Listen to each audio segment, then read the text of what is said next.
Enrico Irrazábal Juanico Tenea, casado con Cecilia hace ¿cuántos años? ¿Tan íntimo es todo? Bueno, estamos trabajando. Con Cecilia, desde el 85 estamos juntos, digamos. Ajá, bien. 2 hijos, Maitena e Iñaki. Digo, hago todo juntos, ¿no? Todo el tiempo estamos juntos. Bien. Maitena, ¿Se te puede...? Iñaki 14 años, Maitena 8. 8. ¿Se te puede decir vasco o sos vasco? No, soy uruguayo. ¿Sos uruguayo? El tema vasco me interesa enormemente. ¿Tiene presencia? Bueno, tus hijos tienen nombres vascos. Toda la historia familiar nuestra está marcada por el tema de la emigración vasca, y los relatos en la familia paterna era siempre sobre los vascos, que básicamente eran buenos, fuertes, honestos y tercos. Cosa que dudo, pero... Bien, bien. En la página de la Federación Uruguaya de Básquetbol están registrados todos los jugadores de básquetbol de los equipos de la Federación desde el 1 de enero de 1980. Allí figura que el 10 de enero de 1982 vos estás registrado como jugador de Albatros. Terrible. ¿Y jugaste en Albatros? Sí. ¿Ah? ¿De qué jugabas? En tercera y de armador. De armador. ¿Eras un 1, digamos? Era un playmaker, sí, un 1. Bien. ¿Cuánto tiempo jugaste? No, yo en realidad jugué de los 9 años en Universitario en Salto. En Salto era muy prestigioso poder acceder a la selección, ¿no? Entonces yo estuve en la selección juvenil y Espíndola, en la segunda convocatoria, me sacó de la selección juvenil. No, nos conocemos bastante con Espíndola. Y después, hasta que me vine a estudiar a Montevideo, ahí dejé de jugar en el interior. Me llamaron para que vuelva a jugar, pero no podía. Y con un amigo que jugaba en Hebraica y Maccabi, nos fuimos para Albatros, porque ahí en Albatros nos pagaban el taxi, nos daban de comer y nos lavaban la ropa, que para nosotros, que éramos del interior, era un sueldazo. Claro. Jugábamos en tercera, ¿no? Era... Bueno, vos sabés, tu barrio. Sí, sí. Psicólogo, psicoterapeuta. ¿Cómo caracterizás tu trabajo como psicólogo? ¿Qué haces en el trabajo como psicólogo vos? ¿Cómo lo caracterizarías? ¿Cómo lo presentarías? No sé, capaz mi principal preocupación, más allá de las temáticas que me interesa indagar, vinculado a la memoria, ¿no? A la generacionalidad, etcétera, lo que más me interesa a mí son digamos en términos generales, los procesos subjetivantes. Es decir, lo que más me interesa es cómo, o dar cuenta de cómo la dimensión de lo inconsciente está constituido por eso que aún hoy en la psicología se siente como una exterioridad, ¿no? Como la exterioridad de diferentes dimensiones, de orden social, político, económico, vital, familiar, es pura interioridad. Eso es lo que más me interesa, ¿no? Si lo tengo que estudiar en el campo de la memoria, la transgeneracionalidad o los derechos humanos, que es lo que hago ahora, o en otro aspecto, el objetivo central es entender los modos de producción de subjetividad predominante y las posibilidades creativas, intempestivas de armar proyectos de vida que podríamos denominarlo producción de subjetivación. Eso es lo que más me interesa. Ahora, en el campo clínico, en realidad, para mí la clínica, no el consultorio, es una forma de pensamiento. Sos profesor agregado de la Facultad de Psicología. Sí. Para muchas generaciones de estudiantes y para docentes, para la comunidad universitaria, sos un referente en los estudios sobre la historia de la psicología, sobre la historia, y muy marcado por esta concepción que planteás. Sos un investigador de la historia que trabaja mucho sobre el presente. Sí, bueno, en general nosotros nos movemos con... Los otros días tuvimos una presentación en la jornada de investigación en Facultad de Humanidades, ¿no? Y apareció una discusión sobre esta temática. Y hay una predominancia muy fuerte, pero que en realidad es una caída en picada, de algunos conceptos modernos, ¿no? Por ejemplo, el del tiempo. Tendemos a pensar todo, que es una dimensión fundamental, espacio-tiempo, por ejemplo, para cualquier cosa, la tendemos a pensar cronológicamente, o en el sentido del cronos, de la secuencia, lo anterior de y lo posterior de. Pero hay otro tiempo también, que es un tiempo donde se produce todo al instante, que algunos lo denominan tiempo aión, que es sobre todo la actualidad. Como en cada actualidad está jugado todo, siempre todo, ¿no? Como una especie de archivo RAR cipiado, en cada gesto, jugado toda tu historia de vida, y no el relato organizado del recuerdo, porque eso es el recuerdo, no es la memoria. El recuerdo es una construcción calendarizada, no necesariamente compuesta por la afección que constituye tu vida, pero ordenada, pero es un calendario, que vos podés mirarlo y no dice necesariamente nada de vos, por más que haya un relato en tu familia, en la escuela. La memoria, en realidad, es lo que da el sentido al sí mismo. Entonces, la historia a mí también me interesa en ese sentido. No tanto en el sentido del relato histórico, ¿no? Entiendo. De la narrativa histórica. Me interesa en tanto lo que permite dar cuenta de lo que pasa en la actualidad. Y se adelanta un poquito a cierta virtualidad, ¿no? Lo que puede suceder. Bien. ¿Alguien que haya influenciado mucho en tu forma de trabajar? Mucho. En realidad, a mí los que han influenciado más en mi formación han sido mis compañeros y mis amigos. En el caso de la clínica, por ejemplo, yo las cosas más interesantes que tuve son las discusiones que tengo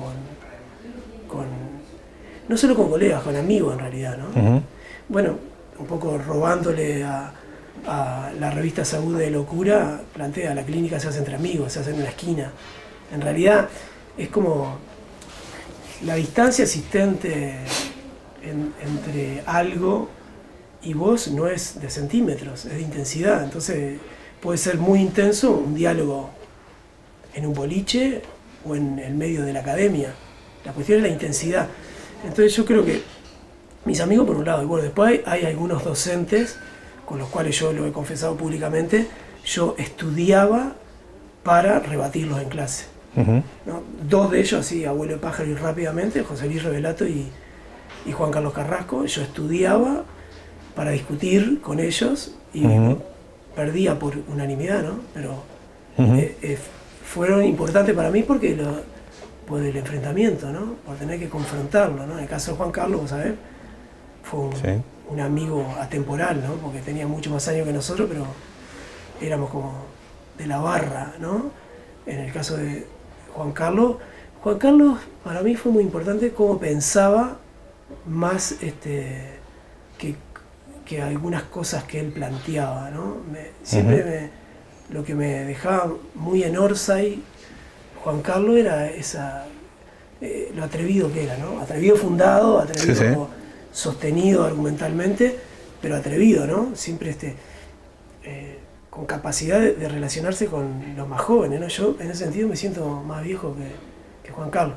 Él, Revelato, Enrique Sobrado, para mí el poco tiempo que lo conocí fue muy importante, me parecía una potencia muy grande. Alejandro Ami, ¿no? Muchos capaz, pero eso fueron. Y después, esa cosa muy extraña que te sucede cuando estudias, ¿no? Que no sabes si estás loco, porque estás como dialogando con el autor. A mí hay algunos autores, particularmente, que yo, una confesión adolescente. Cuando escribíamos cartas, yo escribía a mi familia y le contaba de algunos autores que era como si estuviera charlando con ellos, ¿no? Cuando iba a leer la línea siguiente, yo ya estaba pensando lo que iban a decir y era como... Entonces yo creo que hay algo de la amistad vinculada con el tema de los aprendizajes, ¿no? De la formación. Si bien yo con los estudiantes trato de establecer un vínculo afectuoso, eso presenta algunos problemas, ¿no? De confusión de roles. Mío, pero seguro de los estudiantes. ¿Por qué te hiciste docente? No tengo la menor idea.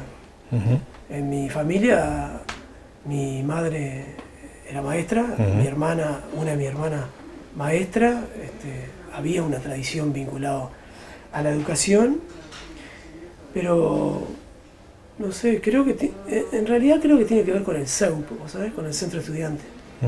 Porque yo me acuerdo una vez cuando cae la intervención, iba caminando con vos por 18, pasando enfrente a la universidad, y dijimos, cayó la intervención.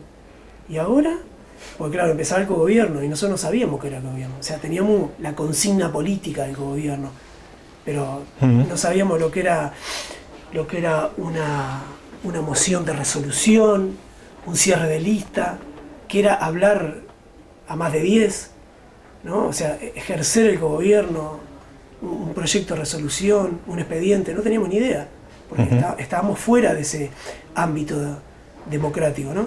Y yo creo que el ingresar a facultad en el ejercicio gobernante, creo que a mí fue una de las cosas que me di cuenta que para transmitir una idea tenés que tener algún orden y alguna argumentación y en realidad terminás estudiando para transmitir alguna idea, ¿no? Un proyecto, no sé. ¿Qué te imaginas que harías si no fueras docente? ¿Director técnico de básquetbol? Director técnico de básquetbol. No, a mí... Que tiene un componente docente. No, el básquetbol, yo con algunos amigos de muchos años del básquetbol, nosotros, una de las cosas que jugamos de los 9 años hasta los 18 juntos, siempre juntos, una de las cosas que hablábamos era qué sucedía cuando entrábamos entre la cancha. Porque había, por ejemplo, algún compañero del equipo muy tímido que adentro se revelaba en otra cosa. O un tipo que tenía una forma afable de hablar y adentro de la cancha insultaba. O uno que era muy, tenía un comportamiento muy educado, sí. Adentro agarraba pantalones, agarraba, ¿no? Cometía full. Entonces había como una especie de el otro yo del señor merengue, ¿no? De la ricotipo. Entonces decíamos, ¿qué sucede adentro? Entonces adentro de la cancha se producía una composición y ahí hay algo en torno a los grupos que a mí siempre me llamó la atención, ¿no? Yo creo que el estudio de la psicología social vinculada a los grupos tiene que ver mucho con el deporte. Mucho más tarde Leo Pillón, que él observaba adentro de los quilombos, o observaba en un estadio, ¿no? Esos fenómenos de masa, y ahí me di cuenta que algunos de nosotros, en Salto digo, ¿no? Gente que no estudió psicología, nos llamaba la atención qué pasaba adentro, ¿no? El fenómeno que se generaba. Si bien no éramos un equipo que concentraba, sí estábamos juntos mucho tiempo y algo sucedía. No era lo mismo antes del partido que adentro del partido que después del partido, ¿no? Algo sucedía. ¿Cómo se caracteriza un buen docente? ¿Cómo se caracteriza un buen docente? Habría que preguntarle a los estudiantes. Yo, a mí me parece... Cada año que pasa yo estoy más viejo. Y eso me preocupa. En torno a la docencia me preocupa porque me da la sensación que establezco otro tipo de distancia con los estudiantes que me parece que no es operativa. Entonces, yo no juego a tener Facebook o a tener Twitter, que no tengo.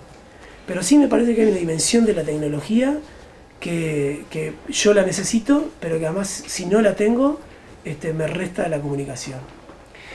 El humor, a mí me parece que es fundamental trabajar con humor. Creo seriamente que antes que Homo Faber, Homo Ludens, Homo Sapiens, nosotros somos Homo Ridens, ¿no? Y Ridens viene de diversidad, la diversidad étnica, racial, sexual, pero también la diversidad en nuestros vínculos. Pero la diversidad, su raíz tiene que ver con diversión. Entonces, la risa en los procesos de aprendizaje para mí son fundamentales. Mira, justamente Pillón planteaba que para que en la comunicación suceda algo con el otro tiene que haber un impacto del orden afectivo. Y la risa es algo que, ¿no? Es lo mismo que una buena canción o que un buen ritmo de tambor en la boca del estómago. Yo creo que si no hay algunos impactos, no hay aprendizaje. Si no hay algo que te cambia de lugar, te muta. Entonces, a mí me parece que la tecnología es fundamental. Ni decir que la plataforma EVA está muy poco utilizada por los docentes, por mí, sin lugar a duda. Pero trabajo mucho con transparencia, ¿no? Cuelgo mucho trabajo mucho con canciones, porque me parece que las canciones, analizamos las canciones en general, y obviamente es como escuchar una canción de Los Redondos, ¿no? Hay interpretaciones múltiples, ¿no? Hay documentos sobre Los Redondos que la gente interpreta cualquier cosa.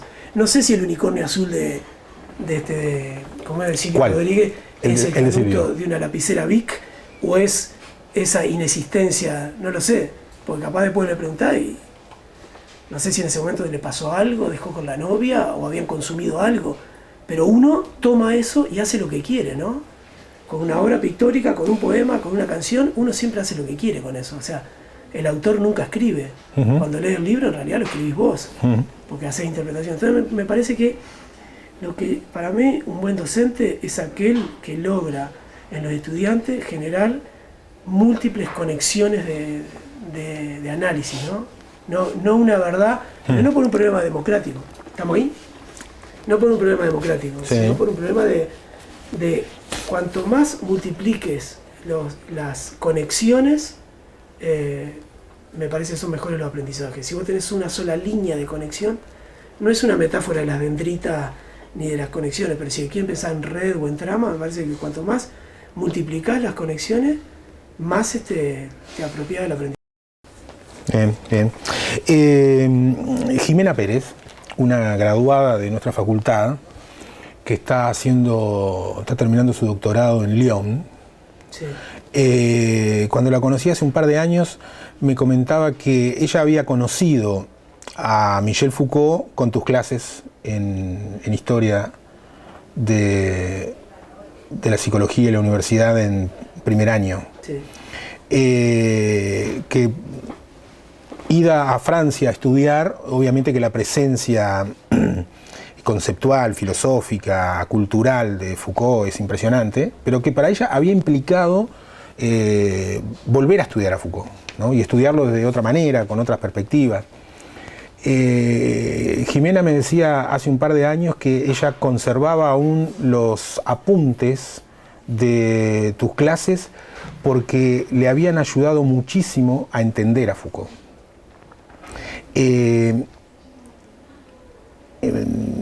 Hay determinadas improntas culturales, autorales, que están muy marcadas, que tienen que ver con producciones estrictamente académicas, como Foucault, que vos sos uno de los referentes en la facultad, también culturales más amplias, como Los Redondos, que acabas de mencionar.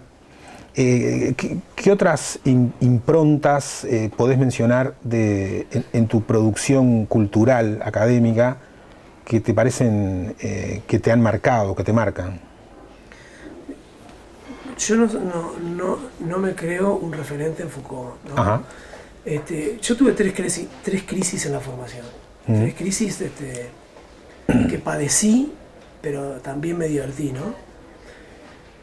Aprender Freud a mí me costó. Sobre todo Freud y Marx a mí me costó. Me costó porque me cuestionaban demasiado, ¿no? Criticarlos y empezar a seguir más en la línea pilloniana, a mí me costó. Nada fue gratis. Y después, someter a la crítica a estos autores, pensando desde algunos franceses, Foucault, Deleuze y Guattari, fue mi peor crisis. Yo tuve 3 años exactamente que teóricamente no sabía dónde estaba parado. Lo único que sabía es que tenía que dedicar horas a leerlos y a tratar de entender. Entonces, en realidad no quiero hacer la oda al sufrimiento, quiero decir que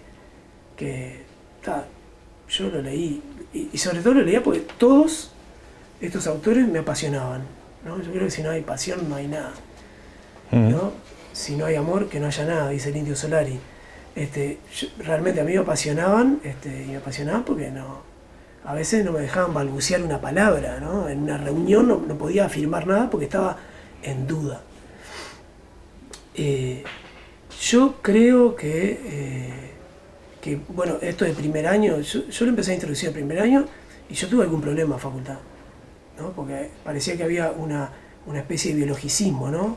O de nacimiento, crecimiento, desarrollo y muerte, o de menor a mayor, o el progresismo del capitalismo, algo así, donde no podía empezar con esos autores porque no te iban a entender los estudiantes. Claro, empezó la democracia, después se desarrolló la democracia y los gurises estudian a Foucault en el liceo. Entonces, cuando empezamos a plantear algunas cosas, en otro momento era una sorpresa y de qué me estás hablando y la crisis y los paradigmas que me matan, otros estudiantes dialogaban contigo, no sé, de que, ¿no? Una cosa común porque ya lo habían estudiado. ¿Qué otras influencias? No sé, a mí, a nivel de la literatura, los beatnik fueron importantes para pensar en la universidad, ¿no? Para pensar en la psicología. Kerouac para mí fue importante, ¿no? Me hizo. Pero Quiroga fue importante para mí, ¿no? Toda esa historia de salto con Quiroga, para mí yo leo Quiroga y leo los beatnik, que es como una conexión, ¿no? O rescatar a Lautréamont como uno de los surrealistas más importantes del mundo y encontrar un monumento atrás del Solís que dice navegar es necesario y está entre ellos rescatan a Lautréamont, o tener en mi casa una foto del Hotel Piramides donde vivió Lautréamont y el padre.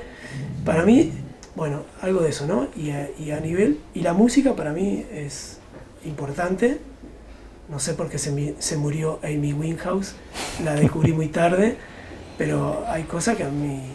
Yo no, digamos, no tengo problema en escuchar a Citarrosa y Los Redondos, que para mí son mis dos referencias musicales.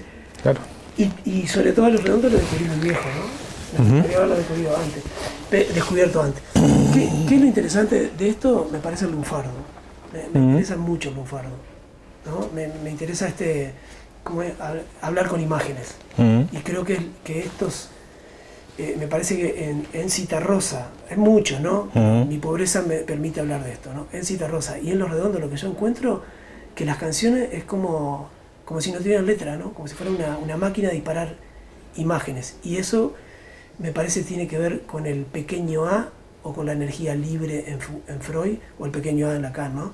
Que me parece ese inconsciente no teatro de Goethe, sino ese inconsciente tipo fábrica de producción o volcán en ebullición, ese me parece que es como lo más interesante para mí para ser psicólogo, ¿no? O para trabajar como psicólogo, o para trabajar en la enseñanza, ¿no?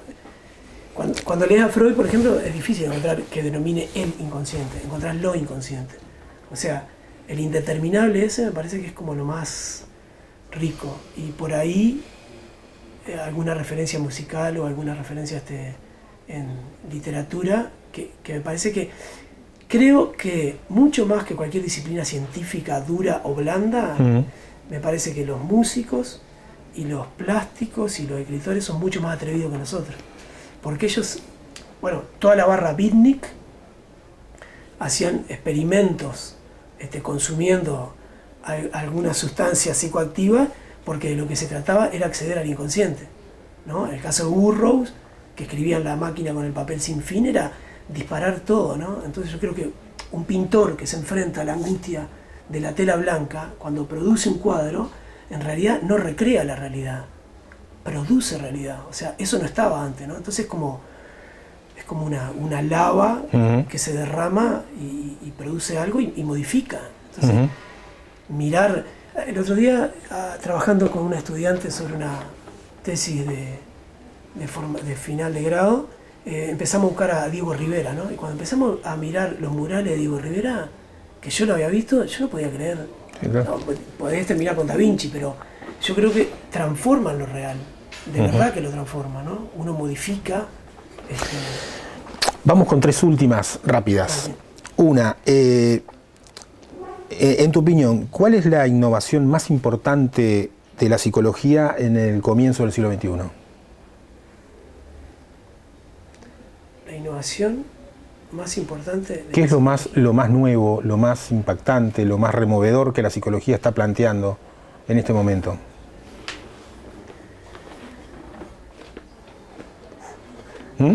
Ni idea. Ni idea, bien. No, se me ocurren algunas cosas, pero pasa que se me ocurren cosas que están digo que la estoy mirando por el agujero del ojal, ¿no? Sí, sí. No, muy micro, muy pobre. A mí me parece de las cosas más interesantes vinculadas a la psicología es poder pensar en crisis, ¿no? Digo, capaz, en realidad yo creo que muchos de nosotros fuimos formados en que lo que necesita el psicólogo, lo habitual, o en la salsa que mejor nos movemos, es cuando hay conflicto, ¿no? Y a mí me parece que plantear que cuando hay conflicto nosotros intervenimos es esconder algo. Parecería ser que nosotros somos portadores de algún orden, ¿no? Entonces intervenimos ¿a qué? Capaz el conflicto es lo que tiene que generarse, producirse. Entonces, para mí, una de las cosas más interesantes vinculadas a la psicología es trabajar en el plano de la incertidumbre. Que el plano de la incertidumbre no es cualquier cosa, ¿no? El plano de la incertidumbre es trabajar en una multiplicidad de órdenes muy difíciles, pero sobre todo no trabajar en un orden. Entonces, creo que ingresar, no es de la psicología específicamente ese pensamiento, ¿no? Porque con eso entran en crisis muchas psicologías, pero muchas físicas, muchas químicas, muchas filosofías. Entonces, yo destacaría eso. Bien. Penúltima, que no hemos hecho referencia hasta ahora. Sos actualmente el director del Instituto de Psicología Social de la Facultad. Estás dirigiendo un proceso de consolidación y de desarrollo del instituto. ¿Estás prestando atención para dialogar, para contrarrestar, para tener en cuenta de una u otra manera alguna referencia internacional en el desarrollo de la psicología social? Digo, dos cosas.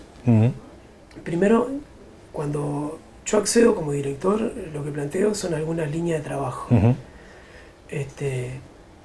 Porque yo planteé que lo que a mí me interesaba es que haya un respaldo muy amplio o unánime sobre alguna línea de trabajo. Yo sabía que la gestión me podía enlentecer otros desarrollos académicos. Ocupa mucho tiempo, ¿no? Ocupa mucho tiempo en facultad y me ocupa mucho tiempo en mi casa. No es que padezco, pero yo me despierto pensando en cosas vinculadas a la gestión y a veces no estoy tranquilo. Entonces, yo creo que la gestión no es es importante, pero requiere de ciertos espacios, no solo democráticos, sino de apoyatura. Hoy el Instituto de Psicología Social, para mí, le falta muchísimo. Nosotros hoy somos un patchwork, un gran combo, con gente que compartimos muchas historias, ciertos procesos de aprendizaje, pero después también somos un conjunto de programas que yo creo que están muy tapados los poros, ¿no? Hay que armar mayor porosidad, ese mayor intercambio, leernos más, estudiarnos más entre nosotros también, reconocernos, producir proyectos más colectivos. Entonces, yo creo que hay que construir todos los institutos, pero el Instituto de Psicología Social no me cabe la menor duda que hay todavía que producirlo, ¿no? Entonces, eso por un lado, con respecto a la gestión y a la dirección del instituto. Después, con respecto a la segunda pregunta que me ponía era ¿qué referencias? Era la única pregunta, era... Referencias. Claro, las referencias que yo hoy estoy teniendo están vinculadas no tanto al instituto, sino a mi interés de investigación, ¿no? Yo... los brasileros están haciendo mella en mí. Me están interesando algunas cosas que estoy leyendo de Brasil vinculadas a la psicología y estoy aprendiendo de los compañeros que están sobre todo en España. Después tengo algunas, de Argentina muchas noticias, sobre todo a partir de mi vinculación hasta que dejé de participar en los congresos de madres de Argentina, la vinculación con UBA, con mi cursada en la maestría en Mar del Plata, en la Facultad de Psicología de la Universidad Nacional de Mar del Plata. Entonces, Argentina sí, porque siempre hubo, yo soy de Salto, Concordia, como... Sí. Entonces, Argentina sí, pero los brasileros, que hace años que empecé a leer en portugués y me pasa lo que me pasa con uno de los pocos idiomas que sé, que es el francés, que hay cosas que no las puedo traducir, porque tienen su jeito solo planteado. Entonces, estoy leyendo más brasileros ahora, sobre todo gente vinculada al grupo Tortura Nunca Más de Río de Janeiro y a la Universidad Fluminense, Facultad de Psicología de allá de la Fluminense, de la Estadual, y bueno, y un poco recogiendo lo que está pasando con los compañeros que han retornado, sobre todo con España, sobre todo Cataluña, y no Bien, más. bien. Y última, sí, ¿qué tenés planteado concretar antes del año que viene? Antes del año que viene, después que suba y tenga claro hoy los plazos para las propuestas de creaciones de cargo, porque estamos en el marco del año electoral, y que creo que te puedo contestar qué pienso de yo. Mi idea es, personalmente, poder concursar por el último grado de la carrera docente. No sé si es beneficioso haber sido honorario, grado 1, grado 2, grado 3, grado 4, pero a mí me enseñó mucho empezar a ser docente como estudiante y hacer toda la carrera. Yo aprendí. Quizás yo creo que nos falta mucha pedagogía y mucha didáctica, no tenemos formación docente en ese sentido, pero yo estaría en condiciones, ni decir que me siento seguro, ¿no?, de concursar por un grado 5, pero bueno, tenemos algunas normativas en facultad que yo tengo que estar aceptado y procesando un doctorado, y aún no lo estoy, así que capaz el año que viene o el otro puedo concursar por un grado 5 si el consejo lo considera adecuado. Mi aspiración es abandonar algún día la universidad haciendo grado 5. Y el doctorado en particular creo que me podría ayudar a aceptar algunas cosas que yo no acepto, porque ya te lo dije otras veces. A mí me cuesta enormemente tomarme una licencia para ir a un congreso o para viajar. Lo firmo a los compañeros, como director firmo eso, pero sé que es parte de la formación, pero entonces creo que tiene que ver con una deformación de otro orden que siento que abandono el barco. Tendré que aprender. Bien, Enrico, muchas gracias. Pero, un placer, Luis.